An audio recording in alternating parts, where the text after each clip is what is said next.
कुछ नशा तिरंगे की आन का है, कुछ नशा मातृभूमि की शान का है। कुछ नशा तिरंगे की आन का है, कुछ नशा मातृभूमि की शान का है। हम लहराएंगे हर जगह ये तिरंगा, नशा ये हिंदुस्तान की शान का है। तो ऐसे ही हिंदुस्तान हर जगह पे परचम लहरा रहा है, हर जगह से अच्छा है।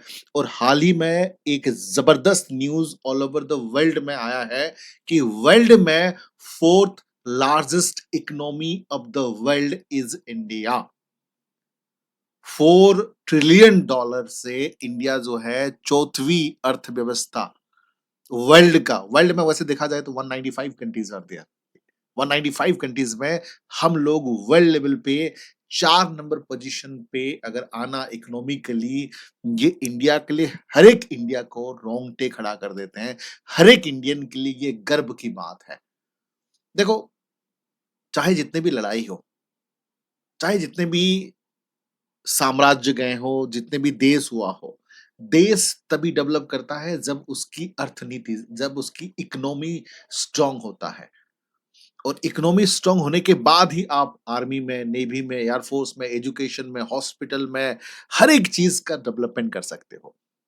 तो तो पैसा होना, इकोनॉमिकली स्ट्रांग होना बहुत जरूरी है। तो अभी हमने जर्मन को जापान को सरपास करके हम जो है वर्ल्ड में चौथे, 4th नंबर पे आ गए हैं। ये बहुत बड़ी शान की बात है। हाल ही में आप देख सकते हो, जापान को हमने ओवरटेक कर दिया है और 4th largest economy of the world and 4 trillion dollar जो है हमने अर्न कर दिया है 2025 में। ये नीति आयोग सीईओ जो सुब्रमण्यम, बीबीआर सुब्रमण्यम जी के रिपोर्ट के हिसाब से। हालांकि आईएमएफ इंटरनेशनल फंड ने भी ये डाटा को रिलीज कर दिया है। तो यहाँ पर आप देख सकते हैं कि वर्ल्ड ऑफिशियली देखिए, फर्स्ट में है यूएसए $30 ट्रिलियन, सेकंड है चाइना $19 ट्रिलियन, उसके बाद थर्ड में है जर्मनी देखिए 4.7, और उसके बाद देखिए इंडिया 4.1। मतलब ये कहना है कि हम लोग जो है अभी जापान को ओवरटेक किए हैं, 4.186 जापान, और इंडिया जो है 4.187। तो रिसेंटली हमने जापान को ओवरटेक किया है। उसका सबसे बड़ा रीजन तो ये है कि जापान का जो, मतलब जो येन है वो कम होते आ रहा है। उसके साथ जापान में ओल्ड लोग ज्यादा रह रहे हैं। हम लोग का आईटी सेक्टर में डेवलपमेंट, हर सेक्टर में डेवलपमेंट है, यूथ जनरेशन ज्यादा है, तो इसलिए हम लोग का डेवलपमेंट ज्यादा हुआ है। और 2-3 साल के बाद हम जर्मनी को भी ओवरटेक कर लेंगे। जो जर्मनी का अभी हाल ही में देखिए 4.7 ट्रिलियन है और हम लोग का जो है 4.8 है, 4.1 है, सॉरी। तो जर्मनी को भी हम लोग कर लेंगे, तो वर्ल्ड में हम लोग सेकंड पे आ जाएंगे। ये बहुत बड़ी अच्छी न्यूज है। देखिए, नीति आयोग के सीईओ हमारे बीबीआर सुब्रमण्यम अभी रिसेंटली जो है, जो आईएमएफ का रिपोर्ट है सबके सामने लाए हैं। उन्होंने कहा कि 4th largest economy in the world GDP के हिसाब से, जो कि हमारा 4 ट्रिलियन। और ये जो है हम लोगों का जो सपना था वो एक तरफ से पूरा हुआ है।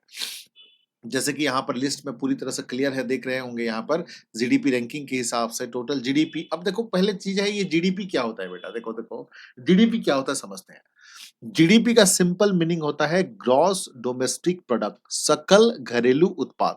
उसको सिंपल लैंग्वेज में बता रहा हूं, देखिए, the value of good and services that are produce within the domestic territory of India in a financial year. का मतलब है सिंपल लैंग्वेज में, एक देश में एक साल में, एक वित्तीय ईयर में, एक साल में कितना प्रोडक्शन उत्पादन होता है, उसको उस कंट्री का जीडीपी कहा जाता है।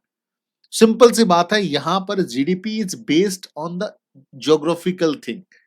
कौन सा कंट्री से उत्पादन हो रहा है वो मैटर नहीं करता है, कहां पर हो रहा है, ज्योग्राफिकल।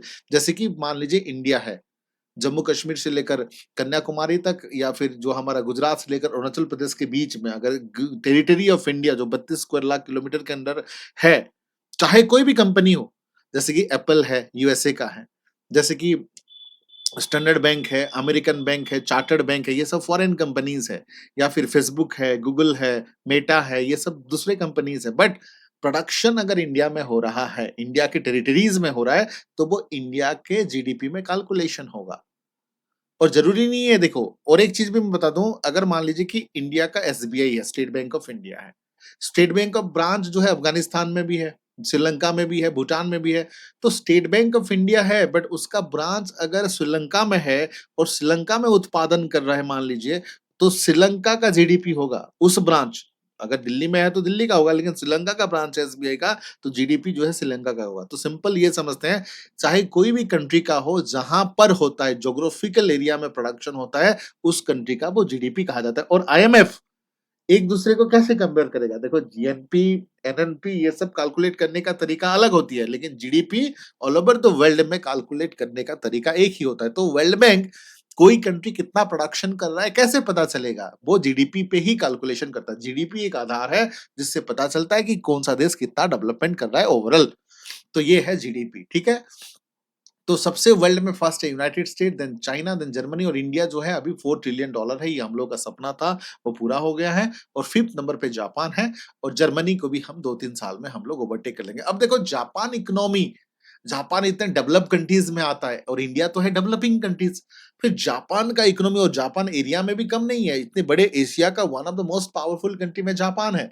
तो मन में आना एक स्वाभाविक है, मतलब उस मन में आना एक स्वाभाविक है, जापान को हमने कैसे ओवरटेक कर लिया? देखो देखो चीजें क्या है, जापान में 3 बड़ी वीकनेस है। पहला चीज क्या है? An ageing population. Ageing population का मतलब है जापान में डिपेंडेंट रेशियो ज्यादा है। ओल्डर पॉपुलेशन, बुढ़े लोग जो है ज्यादा है। ओल्डर पॉपुलेशन ज्यादा होने की वजह से क्या होगा? इनकम करने का सोर्स कम होगा और डिपेंडेंट रेशियो ज्यादा हो जाएंगे, पहला चीज है। दूसरा की क्या है? लो कंजप्शन। जो कंजप्शन है उनका, उनका जो इंटेक है वो कम होने की वजह से ऑब्वियसली बात है प्रोडक्शन भी कम होंगे। देन वीक वन, अगर मैं बात करूं उनका जो डॉलर कंपैरिजन में, जो जापान का जो यू कैन से जापान का रूपी कह सकते हो, जो येन है, ठीक है, आपके समझने के लिए मैं रूपी बोल रहा हूँ, उसको येन कहा जाता है। मतलब जो मनी का वैल्यू, जैसे कि यूएसए का डॉलर है, हम लोग का रूपी है, तो जापान येन जो है यूएस डॉलर से कम है, मतलब स्टैंडर्ड कम हो रहा है। तो इस ये 3 बड़ा रीजन था। बट उसके पॉजिटिव में हम लोग का क्या है? रैपिड ग्रोथ हो रहा है इंडिया का, यूथफुल इंडिया में ज्यादा है, टेक ड्रिवन है हम लोग का, टेक्नोलॉजी में हम काफी एडवांस कर रहे हैं। तो ये एक ऐतिहासिक मूवमेंट है, इकोनॉमिकली एक बहुत बड़ी बात है इंडिया के लिए कि हमने जापान को ओवरटेक कर लिया इकोनॉमी में, जो कि अब तक इतने साल हो गया, कभी भी जापान को हमने ओवरटेक नहीं किया था। ये बहुत बड़ी बात है। और देखिए ना, वर्ल्ड में 195 कंट्रीज हैं, उसमें से यूनाइटेड स्टेट, चाइना और जर्मनी ही बचे हैं। मतलब यानी कि रशिया हमारे नीचे है, साउथ अफ्रीका, देन उसके बाद जो है जितने भी यूरोपियन कंट्री है, इंग्लैंड है, इटली है, ठीक है, जितने भी कंट्रीज हैं, ठीक है, इवन रशिया, ये सब कंट्री हमारे से नीचे हैं। तो ऑस्ट्रेलिया, ये सब कंट्री हमारे नीचे हैं। तो ये एक बहुत अच्छी बात है, ठीक है। अब देखो हाउ इंडिया अचीव दिस।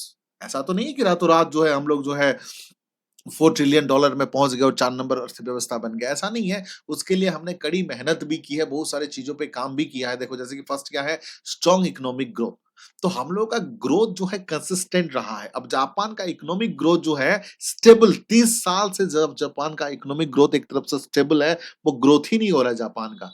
तो that is the biggest reason that drop down हो गया। हमारा देखो 6-7% ग्रोथ हमेशा हो रहा है, ये अच्छी बात है, ठीक है, पास्ट फ्यू ईयर से। उसके बाद देखो डिजिटल रिवोल्यूशन, और जिस प्रकार से हमें प्लेटफॉर्म यूज किए, यूपीआई का, आधार कार्ड का, डिजिटल इंडियन मिशन का हमने शुरुआत की थी, उसकी वजह से देखो एक तो ट्रांसपेरेंसी ज्यादा हुआ, एक जो है टैक्स जो है कलेक्शन ज्यादा हुआ, एक जो है चोरी छुपे जो चीजें होती थी वो कम हो गया, एक है करप्शन कम हो गया, और जो है चीजें बेहतर होती गई। तो हमारी इकोनॉमी भी स्ट्रांग होता गया। दूसरा क्या है? Manufacturing and infrastructure push.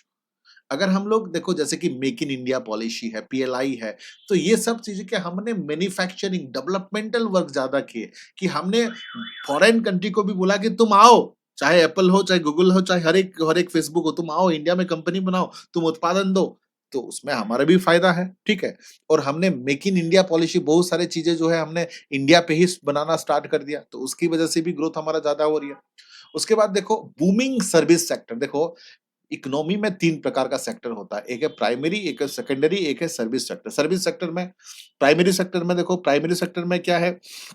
Primary sector में है, एग्रीकल्चर है, माइनिंग है, ठीक है? देन उसके बाद जो है, जो डेयरी है, ये सब चीज़ें आती हैं, एग्रीकल्चरल प्रोडक्ट्स से रिलेटेड। अब सेकंड क्या है, इंडस्ट्रियल सेक्टर है, इंडस्ट्री सर्विस सेक्टर जो है, जैसे कि एजुकेशन है, जैसे कि हेल्थ है, जैसे कि बैंकिंग है, जैसे कि इंश्योरेंस है, जैसे कि आईटी है। तो ये सब सेक्टर में हम खासकर जो है फिनटेक सेक्टर या फिर आईटी सेक्टर जो है, हमने ट्रेमेंडस डेवलपमेंट की है, जिसकी वजह से हम लोगों का डेवलपमेंट बहुत ज़्यादा रहा। उसके बाद देखो, यूथ डेमोग्राफिक एडवांटेज, उसका मतलब है 65% of Indian population is under 35 age. मतलब इसलिए कहा जाता है कि इंडिया को यंग का देश है।